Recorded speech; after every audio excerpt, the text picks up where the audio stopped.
I am unashamed. What about you?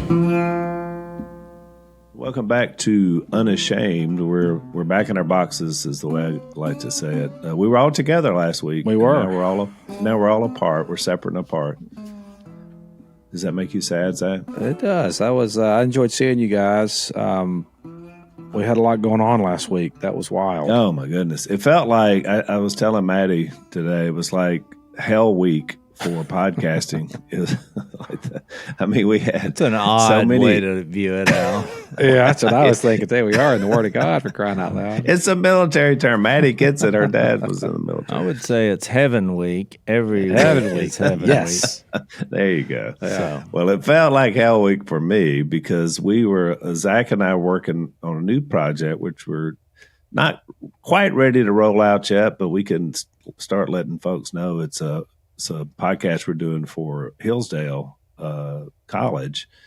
And I thoroughly enjoyed it, Zach. It was a lot going on last week, but it was really... No, it was good. Well, actually, it's not a new podcast. We're just going to be adding a 5th episode to Unashamed. And we're inviting there you go. Kind of these younger guys. We got Christian Huff, Sadie's husband, and then we got John Luke came in.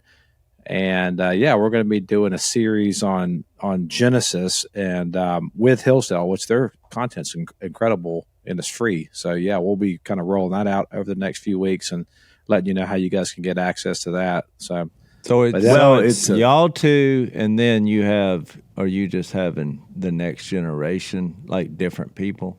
How are you doing? We'll probably have those two guys for the whole study of Genesis because it's kind of like once you get into it, you kind of want to see it through because everything builds. It's kind of hard just to jump in, but it's like 6 lectures on kind of an overview of Genesis, which is, I mean, it's very good. I mean, Jase, I was back in school mode. I'm online. I'm taking exams. Oh, I felt like I was back in school. 60-year-old Al. Oh, that's good. I did see that Jase, you went kind of viral. You had I saw some stuff about you on the internet this week.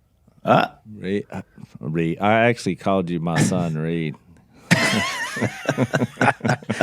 So that's like there must have been some immaturity. See what I was saying about last in week? In the spirit of immaturity, you shouldn't be noticing things that are going viral on the internet. So they got you on video, or not video, but our friends at the Worship Initiative, the Shanes. You and Missy did a song with their Devo thing, and it popped up, and I saw it because I listen to it every morning, and so then I got to look it online, and there's quite a little bit of buzz going on about some a cappella singing with Jase and Missy and the Shanes. We did it. I was nervous when I listened to this, and if you want to listen, I believe this is free. I mean, very few things in life are free. So they do a daily devotional. We actually had them on for the long-time listeners here. And they talked about what they do. And what I like about these guys is we have a lot of people, as guests from time to time. But they will sing no matter what. You don't have to be in a studio. The first time they came in my house, they just sat down, guitars in hand, and started singing. And people just started gathering up. It was pretty incredible. I was. They sing to the Lord. But I was kind of nervous about it because I guess in my weird mind, it's like... Thank you for recognizing. I've always noticed that like people like my wife and my son, Reed, who can sing. I mean, they were given a gift from God. They sing better than the average person, I guess. I realize part of Shane and Shane's drive is everyone has a voice. Yeah. But some voices, let's face it, are easier on the ears. And in my singing progression, I've noticed, because Missy, I've been married to this woman almost 35 years. We've been together 38. And I realized because she tried to teach me how to sing. And she said, your problem is not your voice, it's your ears, which I think that was kind of a reference to other problems in our relationship. Yeah. Yeah. You have a problem listening. hearing. If you can't hear yourself on the notes, you're going to have trouble singing. And I said all that to say there's no place to hide when you're singing a cappella. And they have a song that I'm not sure the origin of the song. We talk about it, which I can't remember, which is my point. Y'all kind of do talk about it. Yeah, we talk about it, and but her mom, Missy's mom, wrote a part to that song. And all this a cappella music, it comes from gathering around campfires and from camp and just the heritage of the church they were raised in. And so, they just sing. And it's this 4-part harmony song about love that my dad really loved. And when we filmed the episode for them, Phil had just died. And so song was fresh on our minds. And we sang it at his funeral. Yeah, we also sang it one night when he was really, maybe just days before he went on to be with the Lord. And it looked like he was not even aware of what was going on. But after we sang that song, he gave a thumbs up out of the bed. It's very powerful. Because it's a 4-part harmony. It's like you've got, but every like group has their own lines, and then it all comes together. The blending of it is what makes it so beautiful. I mean, if you grew up Church of Christ, if this was a meme, it would say, you grew up Church of Christ if you know your part to this song.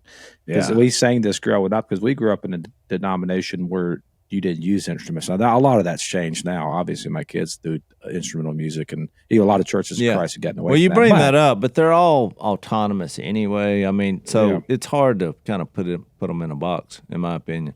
But so I was a little nervous about it, because what I was going to say is through the years, they hang out. Like my wife, she's always hanging out at any kind of worship setting. I mean, that she's just... That's where she hangs out. You look up and it seems easy from my viewpoint, because they do all this practice, and then they go out there and it's just like, wow. And she's not, hard to track, because anytime there's worship around, she's just involved, and I love it. I mean, I feel like I got a front row seat to this. So all of a sudden, I'm more hanging out in the Bible studies. I mean, I have Bible studies going on a daily basis, whether by phone or a conversation. That's where I hang out. I mean, if you see a group of people and you pass by and I'm standing in a crowd, go ahead and make that connection. There's probably some kind of Bible study going on. And so, which I don't know, is fresh on my mind, because my daughter is taking this kind of internship into the counseling world and psychology world, I guess, at a pretty deep level with one of my good friends who loves Jesus. And it was interesting. She just did a podcast for Focus on the Family. I'm not sure when that comes out, but she literally just did it. And they asked her a question like, what do you go to your mom for, and what do you go to your dad for? Well, her answer was quite interesting. She's like, well, if I'm having a bad day or whatever, I'll call my mom. Of course, talk to my mom every day. And, she's usually gives me that kind of, pick it up and let's go with kind of the tough love. Yeah. And she's like, but if I want to get into something deep and I have 2 hours to spare, I'll call my dad. You better have time to spare, right? Look, and then you know what? Our podcast listeners can completely. I get that. Yep. Look, then she goes into this rant about all her friends. There's like a joke behind the scenes that when you walk into this house, they tell each other, be prepared for a 2-hour lecture about this deep spiritual things of the Bible and life. So they're, I found it kind of funny. So anyway, we were nervous about listening to it, because we were not in a studio. We're all these great singers. The Shane and Shane, they had never heard of the song. And it's called The Greatest Commands, Love One Another. And Missy was in the kind of the choir director seat, which was making it awkward, because she kept chastising them. They were like playing their guitars, trying to get the notes, and she was like, "Hey, put the guitar down and listen, listen." She went full-fledged choir teacher on them. She was choir teacher. She was, because you basically have 15 minutes to pull this off without any kind of organization other than we're just doing this live pretty much. I mean, I get it. They're taping it, but I mean, we sang the song and that was it. What you hear in the Devo is what happened. It was like, oh, that was terrible. Let's do it again. No. It was a one-take wonder, right? Pretty much, yeah. And I was shocked at how well it sounded and how well it came together. It was, I would say, downright moving. So the coolest thing for me is to be able to go back and look at the notes that people, made in their Bible, like my mom, all her Bibles that we have. Yeah, they all are noted up. I write in my Bible, so I highlight my Bible all the time. I write in the margins. But what's always bugged me about it with the highlighting is what, Jill, what do you hate about it? It bleeds through. They all do. What if I told you that Christian teachers, people like my mom, right in Louisiana Cajun country, came up with a solution for that? The company is called Mr. Pen, and they make some of the best Bible journaling tools and pens out there, including, are you ready for this, highlighters and pens that actually don't bleed through the page. I love all their products, but my favorite is the highlighters. They're the perfect color. Yeah, we got that journaling Bible. The margins have so much space that you can jot down all your notes as you're studying the words. Mr. Pen also has great fine tip pens that just glide across the page, and you got to check out their Bible and journaling kits. These are great for gifts for family, friends, camp counselors, students, people that you work with, really anyone who spends time in the Word. Oh my goodness. My daughter, the girls will get on the porch with their Bibles and they're making notes. Mr. Pen has over 100,000 5-star reviews on Amazon. We know why that is. So if you're looking for a gift for yourself or someone else, check out Mr. Pen's collection of our favorite Bible tools. And right now you can get 10% off your first order with our code Unashamed at checkout. Check out the products that we use in our Bibles at mrpen.com/unashamed. That's mrpen.com/unashamed. Code Unashamed. And so I'm wanting to talk about it because I feel like there's a connection with my dad there. There's kind of a reset.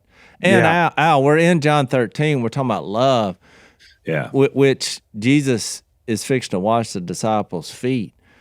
He's literally passing down who he is to what humans can be in him. Yeah. So I want to tell people, I just pulled this up. I want to send it because if you want to hear Jase sing a solid bass note, I might add. Jase, you have like a whole, if you want to hear Jase sing, because I posted a clip that on Instagram with us singing with Shane and Shane, but you're like mouthing the words. You thought they turned the mic down. I don't know, but no, you actually hear Jase on this.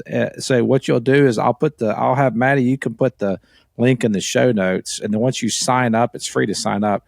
I'm sitting here looking on it. You got to scroll back to Friday, July the 25th. It says it's titled "The Greatest Commands," and you could go back and listen to it on the. I'm not sure how long it'll stay on there. But I'm trying to create interest because I just want you to know for our listeners, like what my wife and Shane and Reed, what we did there. This is what these people do on a daily basis. And I just think it's fascinating that you just stepped into their world for a minute, but they do it all the time. They came in here and they sang a song just off the top of their head. They didn't even know the song, and that was the result. And I just don't know how you can't see that as an evidence of God in some way. It is truly fascinating. And the fact that it was done a cappella, and they had someone who struggles with having the ears to do it. But I'm sure the couple of off notes you'll hear in there, it was me. But it doesn't matter. No, it doesn't. It was very moving and powerful. Well, I don't know that part of it. I don't know that I has said this on the podcast because you guys did our podcast, Unashamed with Shane and Shane, and I wasn't on the podcast, but I was on the next one. And so I zoomed in like I would normally do, but y'all were still going. So I was Maddie just had me muted until that cleared out when we started our podcast. But I heard them do Jesus Paid It All just with maybe just a little bit of guitar, but it was mostly vocals. And I had chills just sitting listening to it, as you guys were doing it. So you're right, Jase. Worship is such a big part of everything. It should be, It is. I've got a book idea. I don't know if it'll ever get off the ground, but it's the Bible's so full of, and worship in places you don't expect it was kind of what I. One other thing on the viral note, I sent y'all a picture because here's how I know if something's going viral. I went to Walgreens. I was getting something for my wife, and as I was walking out, they have a newspaper. No, hang on, back up. What? So you were at Walgreens getting something for your wife. Like you were just picking something up, or you went there to like buy her a gift? No, she was in the vehicle with me. That's a good clarification, Al. Well, that made me laugh because it's like, I want to get something special for my bride. I stopped at Dollar General, couldn't find anything there, so now I went to Walgreens to step it up a notch. No, she's in the vehicle, and she was on the phone. So I was like, are we going in? Or I was like, you want me to just wait here? And she's like, here, will you get this for me? So she was busy. So I go in there, get whatever I got to get. I'm walking out, and you know how you just kind of notice something weird? And what I noticed is there's a big, huge rack, like the size of a door. I mean, 8 feet high and probably 4 feet wide, and it's newspapers. And I thought, are we still selling these? I was not aware that they were still for sale. Because you don't have the machines anymore outside like they used to have. Now get this. This story gets better. I look about middle rack, and on the front page, not like deep back in the middle of nowhere. I'm scrolling to find the picture. You sent me the picture. And it's our local newspaper. It says, the News Star, and the front page in big, bold letters. The biggest story of this paper for the day. Our Duck Dynasty, in quotation, our Duck Dynasty stars still alive. Wow. You can't make this up. Wow. Look, in smaller print right above, it's like Trump Putin bromance has soured. No, that's the smaller print. To the side, not yet a recession, analysts say. And we got the economy. But in bold letter, and Al, it's a picture of you and my mom. I'm looking at it. So I took it to mean there must be rumors about my mom or Al. And I didn't buy it because I thought, well, I'm not. I know they're still alive. But I actually took a picture, so then Al sent me a text saying, "Why didn't you buy that?" Yeah, and I thought, well, maybe I can read around my thumb because I have my thumb on part of the article, so I can't read that part. But it basically says, "Don't believe everything you see on the internet." Robertson Family says, and I thought, that's the front. There's not a lot going on around here. I'm wondering why the News Star is in the death throes of a news organization. I think I know why now. That's a local paper there. I just thought that was fascinating. Because there has been a huge, and I'm assuming it's AI driven, and we've mentioned it on here a couple of times. Is one of the reasons why Mom and I went on the duck call room was to prove we were still alive. AI gets their information from other people. Yeah, or not other people because they're not a person. I don't know about that because I saw an AI. You don't know about it. Well, I saw an AI generated picture of Phil, Toby Keith, Hulk Hogan. Well, that's why I said information. Cooking burgers with Jesus. Well, not videos. I didn't say videos. I said information. Yeah. Okay. I'll if you ask AI a biblical question, what I find fascinating is most of the times, and keyword most, they pretty well give you all the main views which they're getting it from other people, but they're staying away from the fringes. So it's actually not a bad, I think, way to kind of see what's out there on things that have more than. But here's what side. gets me, Jase, because I've seen them of you and Missy too. But there's thousands of pictures, real pictures of us on the internet. So it'd be pretty easy to have a real picture. The pictures are not even of me. They're of a person that sort of looks like me. I mean, it's familiar, but it's not me, and it's obviously not me. And so, and it'll be a picture of Mom that's not Mom. You know, she's on a machine, but it's not her. Well, it's that's like my point, who, though, Al. You shouldn't believe things that you're reading on the internet. That's what I'm trying to say. I agree. And it's not about you. But people, I think, are led around by, because they'll actually pay you for it if you get enough views. So people, that's their business model now. It's clickbait. Yeah, you trying to get But out. the downside of that is you're making it about you, which is now we're going back to the garden. And when Adam and Eve made it about them, sin and death entered the world. I'm just saying that's a bad model for success. I agree. Not going to work. No, it's not at all. So there you go. Anyway. All right, you ready to get back to the book of John? I cannot wait. I think we're at a pivotal moment here. So good. We've been saying that this transition we're entering into, which is basically the last week that Jesus, before he died and was resurrected, is so pivotal to everything. So it's just, everything in here is just rich. I don't know about, I can't read one verse without them wanting to dive and do a whole deep dive into something else. But we're about to get into John 13.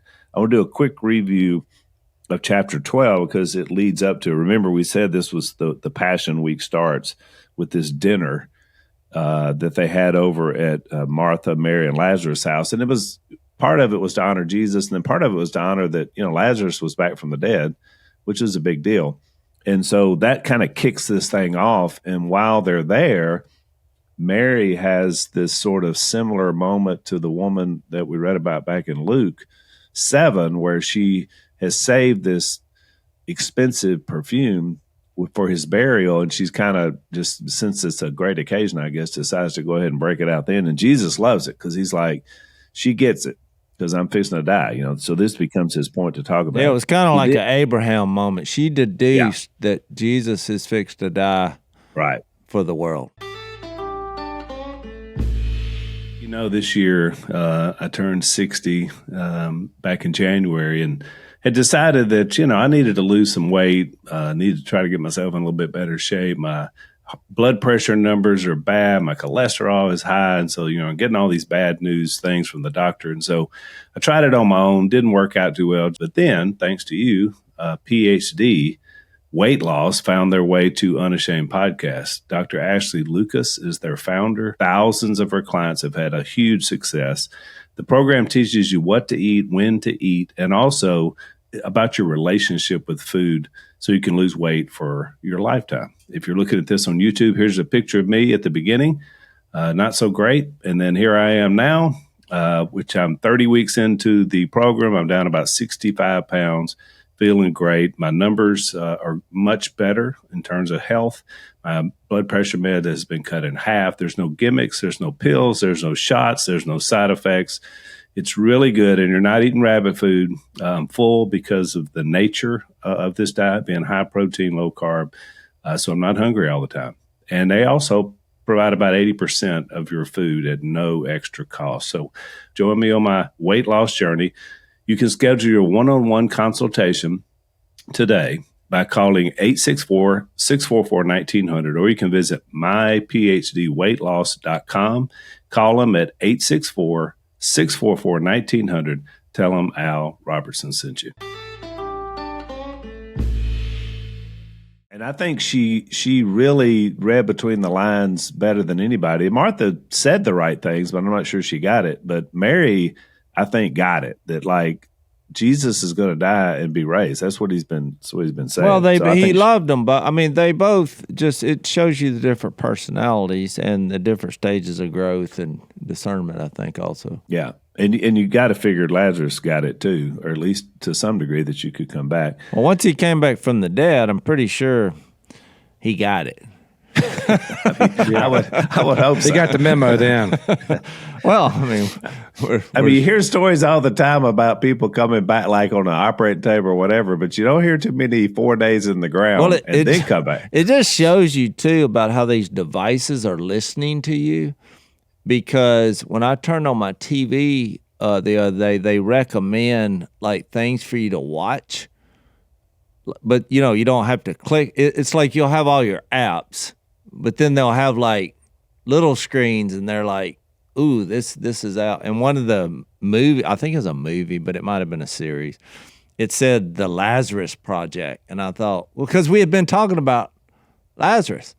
Oh yeah, and I thought this machine is literally listening to what I'm saying. So I thought, it must be about the resurrection of Jesus. But when I clicked on it and looked, I didn't click on the show. I looked it up online, and it was rated R, so I didn't watch it. And it looked like it had nothing to do with Jesus.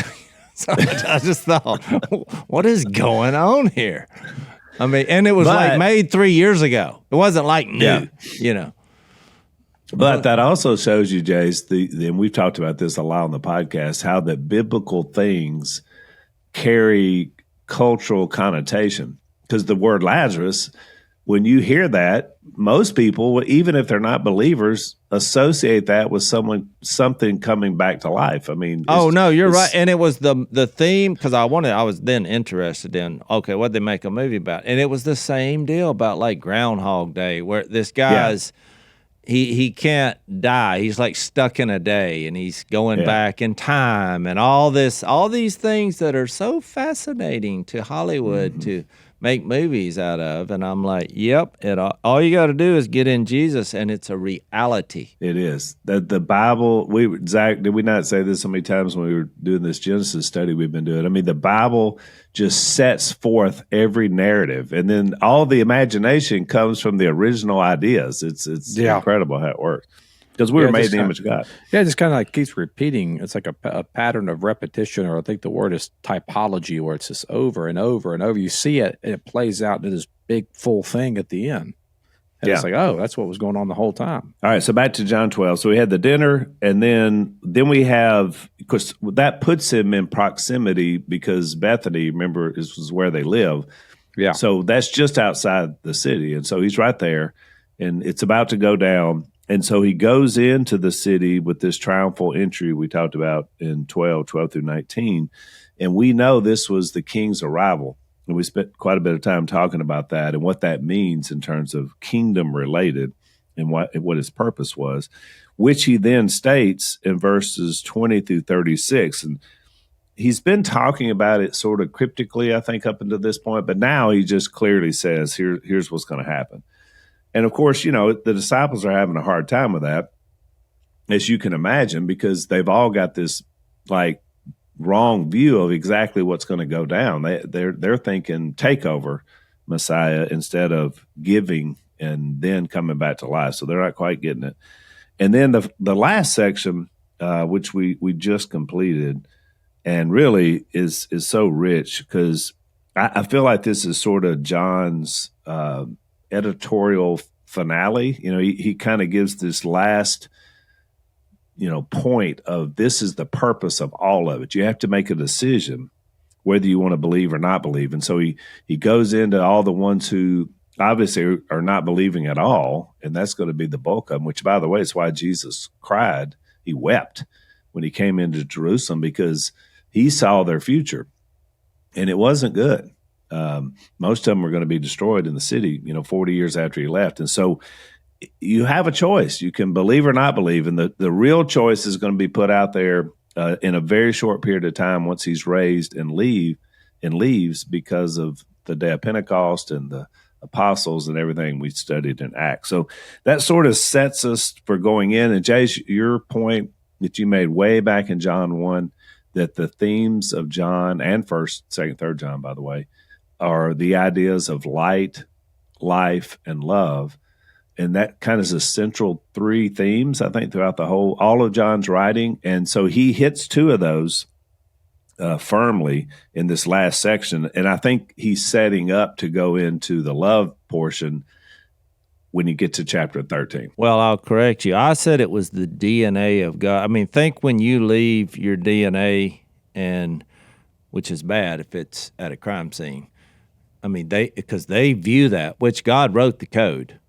I've done many talks about that before. This unique code that we all have, that links specifically to you. So I called it God's DNA: light, life, and love. So wherever you go, when you see those three qualities, you'll find God.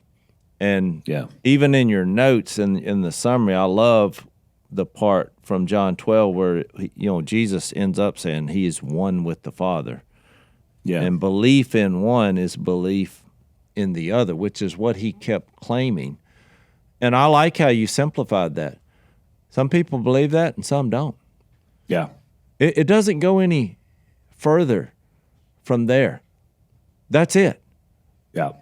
So we're going to see that theme play out in John 13. Yeah, and it's I call this next section the love personified in Jesus, because John keeps going back to the person Jesus, and that's why this Son of Man thing was so pivotal that we got into in the last 2 or 3 chapters, and Si couldn't get off of it when he was on the podcast, because it is so crucial to understand Jesus, the person of who Jesus is, and that he's God in flesh. And so that theme is just so rich now heading into this next chapter, because I think it's the most personal, touching.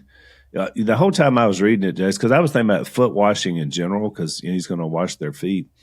And we know culturally how important it was, especially in the first century, because everybody walked around in the dust. And so, like, your feet are dirty all the time. You got sandals or thongs or, the things they're wearing.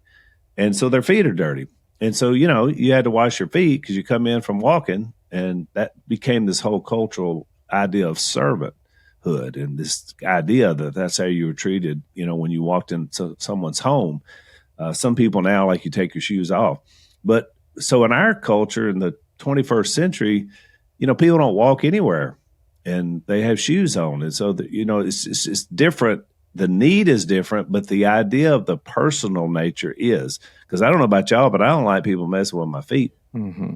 And it just goes again. It's just like, you don't want anybody touching your feet. There's just something about it. And yet this intimate moment that's going to happen, and that the Son of God is doing it, is huge. And it made me think about the only experience I've had that's similar to this in my mind was when Lisa had surgery with the breast cancer, and then she had these drain tubes, and I mentioned it on the podcast in the past.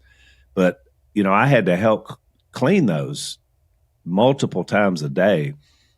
And so you understand servanthood in a different way when you're serving somebody at a level like that basically they're just, their hands are out and they're totally dependent on you to do something. And I felt like for the first time I served her in an intimate way that I've never done in our marriage before. And so to me, that's the closest thing I can relate to this idea of to serve another person like Jesus is about to do to the disciples. So, I mean, it's a very touching, moving moment to me. I think it mirrors Philippians 2, it's 5 through 11.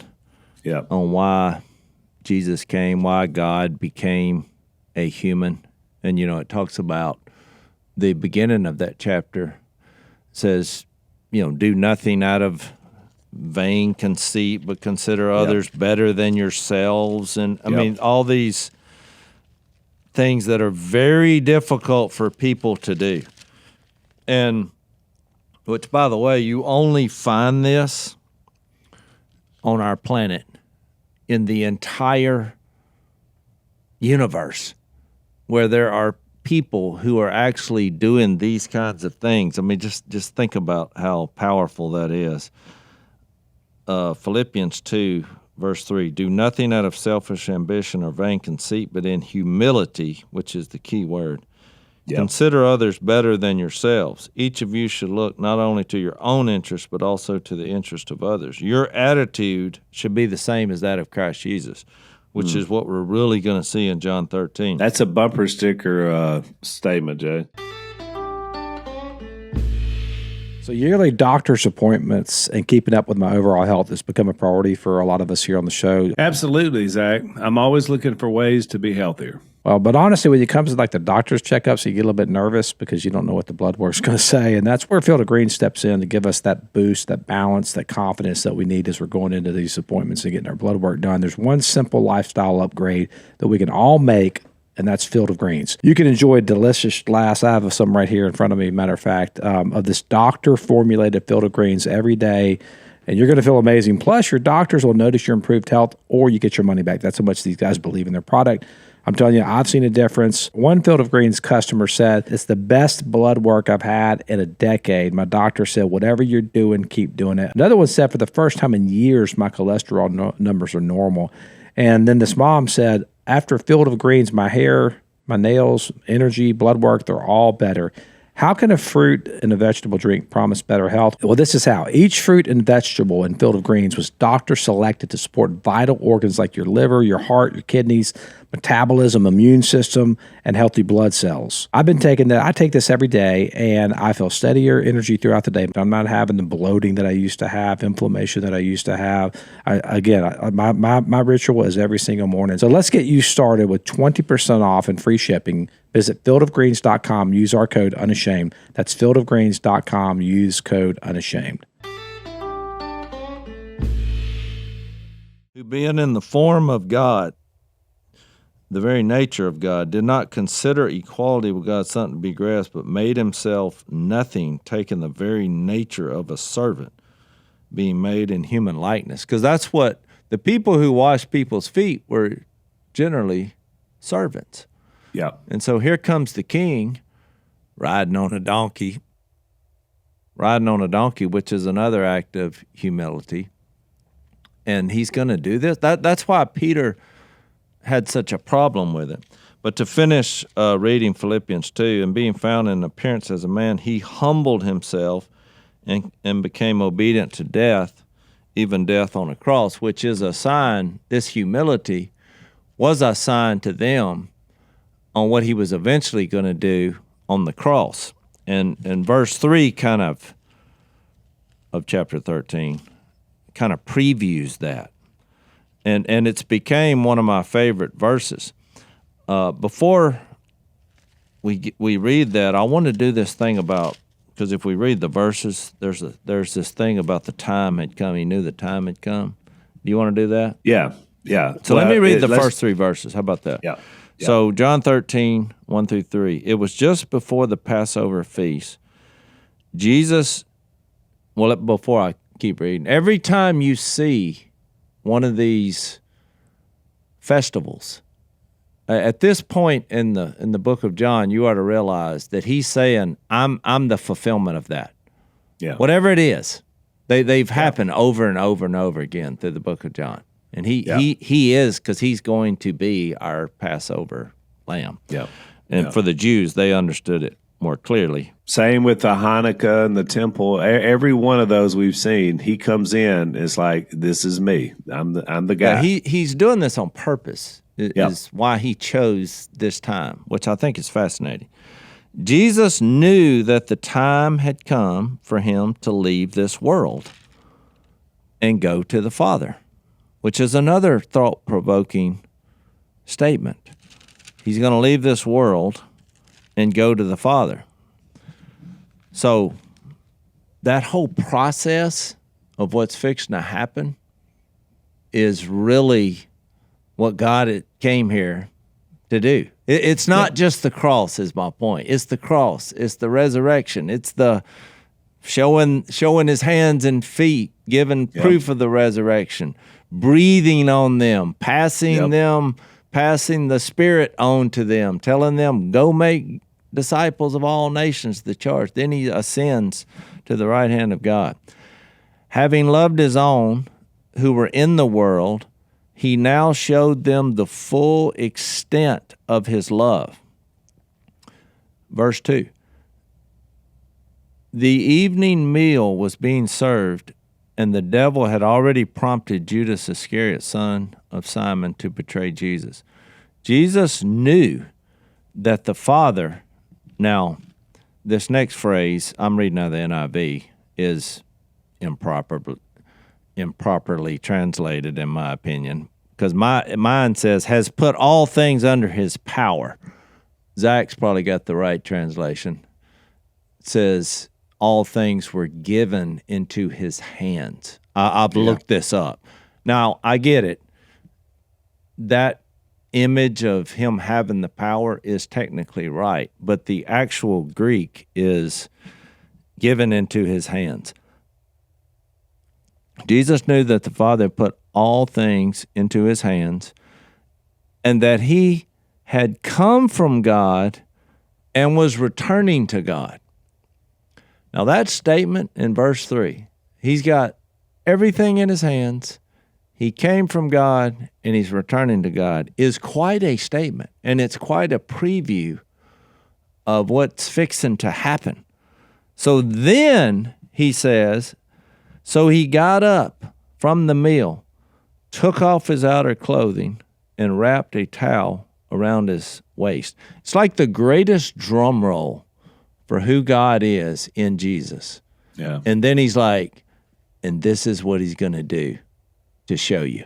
And Jase, so just to interject this thought, because it's later in the notes, but I think it's Luke that points out that while Jesus is doing this, John doesn't say anything about it here in this chapter, but Luke points out while Jesus is preparing the greatest moment of servanthood in the history of planet Earth, the disciples are arguing about who is going to be the greatest in the coming revolution. I mean, they're actually having that discussion. Yeah, he's actually embodying what the new kingdom is, and they're arguing about the old way, or not the old way. They're arguing about the wrong way. But there's a lot of typology in this text, but I think one of it is that Jesus is acting as a priest in this. So if you go back to he's preparing them for something, and there's this. I'm actually preaching on Exodus 19 in a few weeks. I've been kind of sitting in Exodus 19 for a little bit, but there's in Exodus 19, this is where Moses is on Mount Sinai, and if you think about that mountain, that's representative of God's presence, where heaven and earth meet. We talk about this a lot, like where heaven and earth meet on the mountain, they meet in the temple. It's the temple motif, the whole thing, and what Christ, or what he says there is that he's preparing. He said, "I've chosen you essentially as a possession among all peoples, for all the earth is mine, and you shall be to me a kingdom of priests and a holy nation." And so then there's this idea that he's going to show up in this cloud of smoke, right? That the presence of God is going to come on this mountain. He's going to be in the people's midst. But before he can kind of meet with them, there's this call to consecration, to consecrate yourselves, to clean yourselves, to wash yourselves. So they wash all their garments up.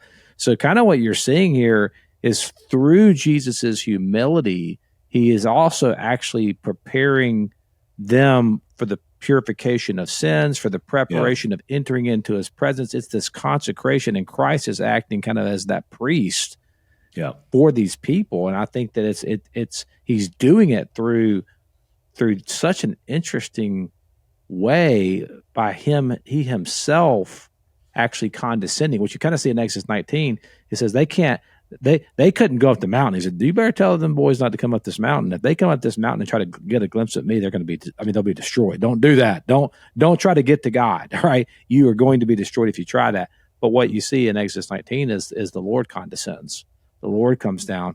And so here you literally see the Lord condescending by the Lord himself getting down on his knees and washing the most vile part of the human being, which is the feet, to clean them and to make them able to come into his presence. And washing the entire group, Zach, and that includes one who has already agreed to betray him, and one that will deny him later, the next day.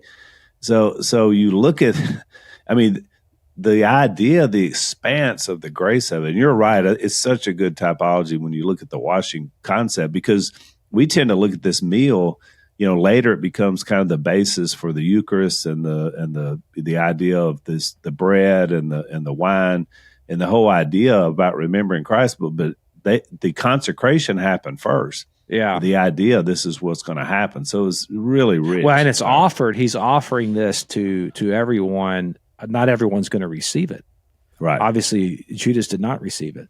Right. Judas, he may have had his feet washed, but he never gave him his heart. And we know what happened in the end. So it again shows the character of God in it, is that he's washing everybody's feet. Like the washing is offered to all, but maybe not all will accept. A lot of kids start their relationship with Jesus at local Tamar clubs, camps. Despite the risk of extreme persecution, Tamar clubs held a special summer camp for 80 teenagers in Belarus, where most of the campers had never heard about the gospel of Jesus Christ. And on the final night, nearly every single team responded to the call to follow Jesus. And one particular young man named Oleg came out of curiosity, but God touched his heart when he was there, and he gave his life to Christ right there in that moment. And since then, he started attending church, and now he wants to join the worship team. I love hearing stories like this. A new generation of believers is rising, and these guys are full of joy, boldness, and they're ready to carry the gospel to their nation. And so here's our goal, is to bring Christ-centered discipleship to 3,000 kids this summer. We're almost at the end of the summer, through 30 Bible camps around the world, and we're asking Unashamed listeners to help us get there. You guys have already raised $19,037, but we still need to raise an additional $10,963 to reach our goal. Just $1,000 sponsors a full 5-day camp for 100 kids.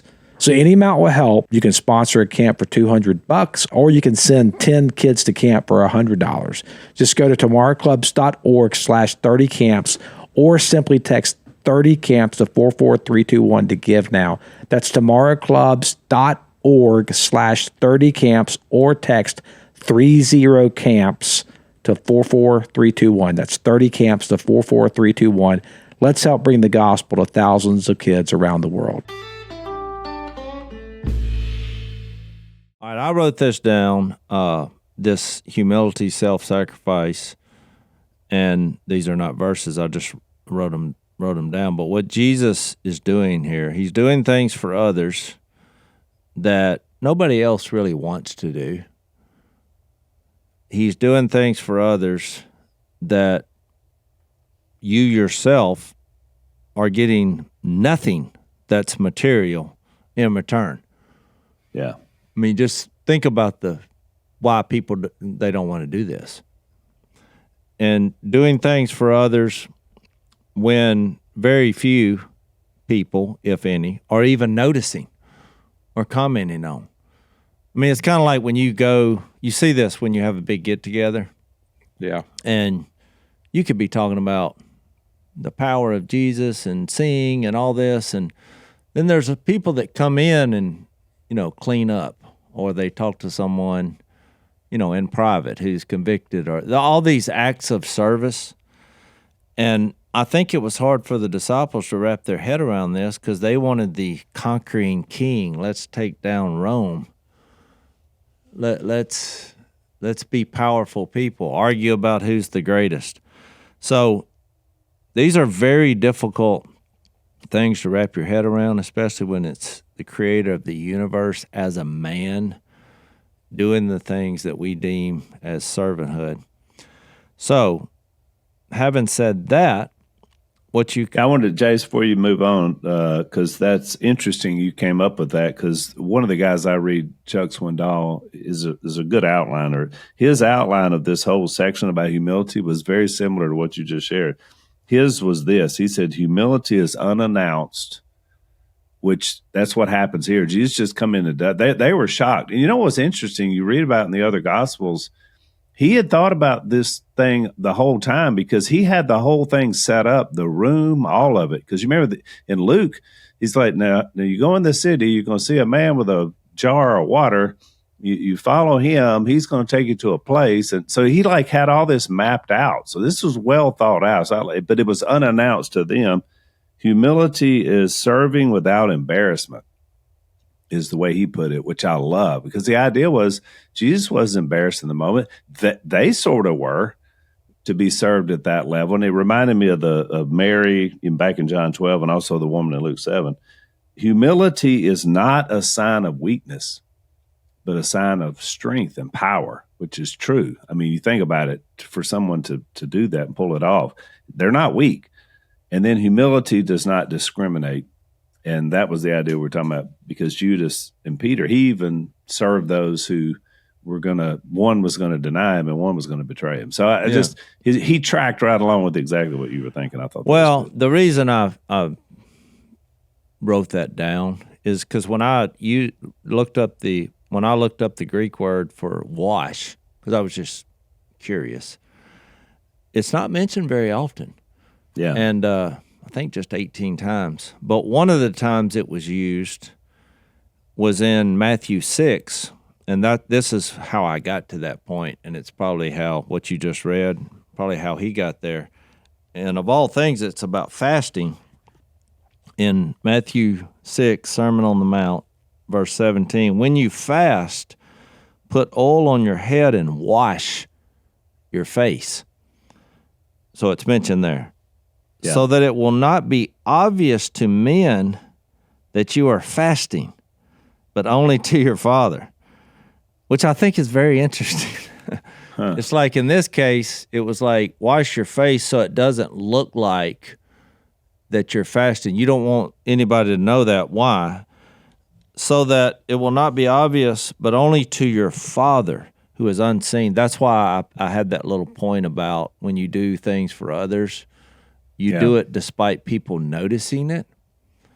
And that's where that came from, because then it says, but only to your Father who is unseen.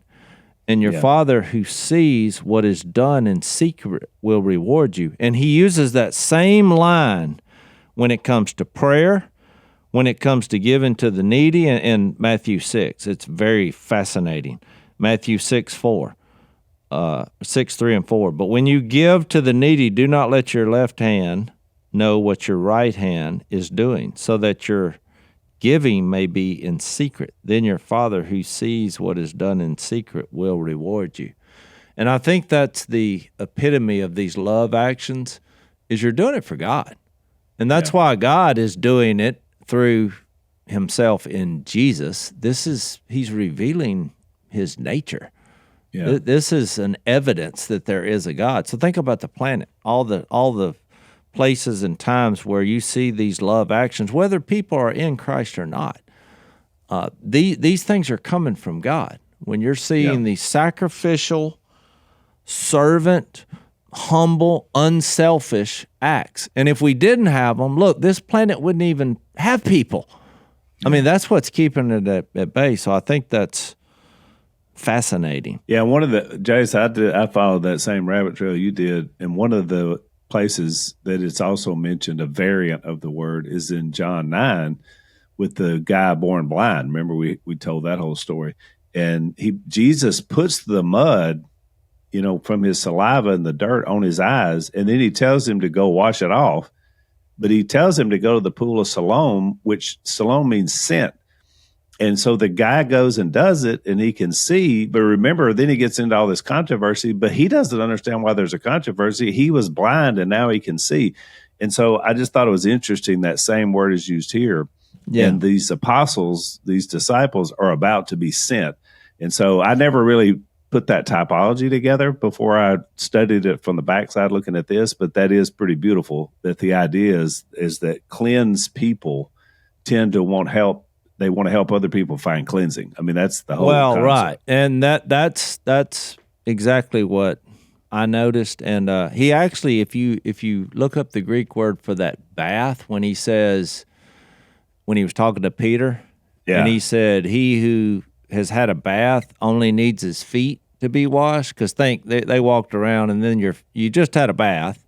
Yeah. But you walked to the next place. Well, now you just need your feet washed, which was kind of what he was saying. But when I looked up that word for bath, well, it's kind of the same concept of how it's used in the New Testament.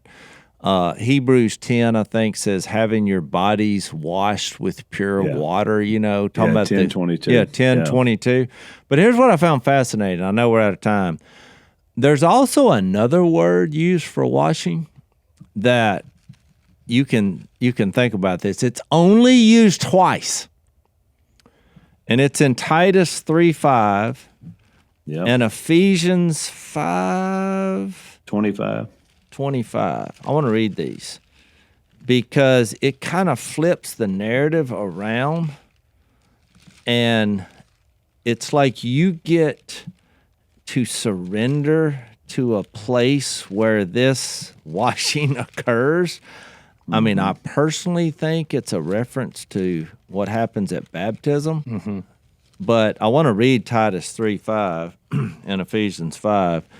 Titus 3:5 says, He saved us not because of righteous things we had done, but because of His mercy. He saved us through the washing of rebirth and renewal by the Holy Spirit, whom He poured out on us generously through Jesus Christ. And then Ephesians 5, the only two places that word is used, it's different from the other washing.